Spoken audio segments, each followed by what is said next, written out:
Hey, Tom Beal here at the halfway point of the morning walk. I have Wanda here. It's St. Patrick's Day and 2019 St. Patrick's Day. I can't even believe it's 2019 still, but regardless, I just had to get this off my chest. Look, so as a youngster, I was raised around 4 divorces and 6 marriages, went to 9 different schools by 8th grade in upstate New York and in the Charlotte area of North Carolina.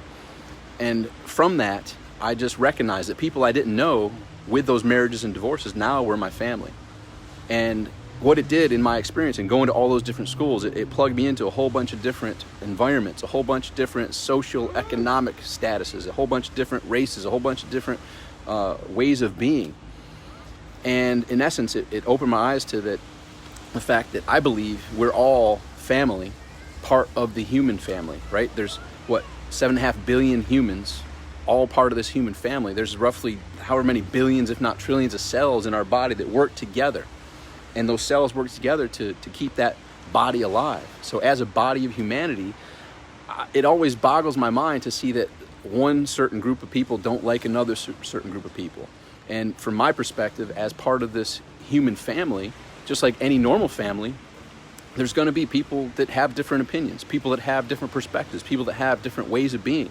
You don't have to necessarily agree with all of it, but you can still love that person and agree to disagree on certain things. And in many cases, most families have that 1 or 2 people that are like, man, these people need some help. Let's get them some help, right? So you get them help because you want them to have that proper mental, physical, emotional health so that they can participate in that family as well. So it always boggles my mind when I hear or see a group of people disliking another group of people. And now, since I've grown and traveled the world, I've been injected into so many different societies, cultures, religious backgrounds, and things like that. And it's opened my eyes to the fact that everybody is a son, a daughter, a brother, a sister, a mother, a grandmother.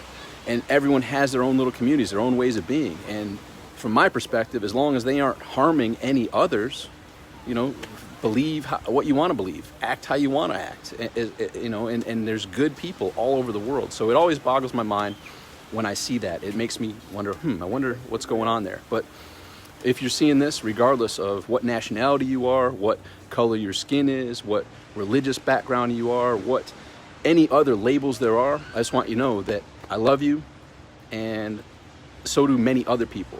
It's really a rare, small percentage of people who don't like others, but those are the ones who get the press. Those are the ones who make it feel like, whoa, I got to watch out for all these types of people. Like, from my perspective and traveling the world and working with so many people around the globe, I find that there's the 10% at the top who are just amazing, unbelievably incredible people helping everyone. There's like 80% that are still all happy, excited, and want the best for everyone. And then there's probably 10% or less that have those thoughts of hate, that have those thoughts of anger. And, there's always going to be those percentages. Any large group of people, for instance, I was in the Marine Corps, and I just chatted with a Marine over there. I saw, we had a nice conversation. Someone told me, hey, I would always hire a Marine. Marines are always. I said, well, you know what? I wouldn't throw everyone into that group, because there's the high-performing Marines, there's the 80% that are on path and good, but there's also the 10% of dirtballs. There's going to be that 10% of dirtballs in any group of people, whether that's a race, whether that's a religion, whether that's a nationality. There's going to be the dirt that settles to the ground. There's going to be the cream that rises to the top. So any large group of people, the percentages take care of it. But the key is associate with the best. Associate with those people that have good intentions for everyone, people that agree with them, people that disagree with them. And, it goes back to words of wisdom, thousands of years old. Love your neighbor, right?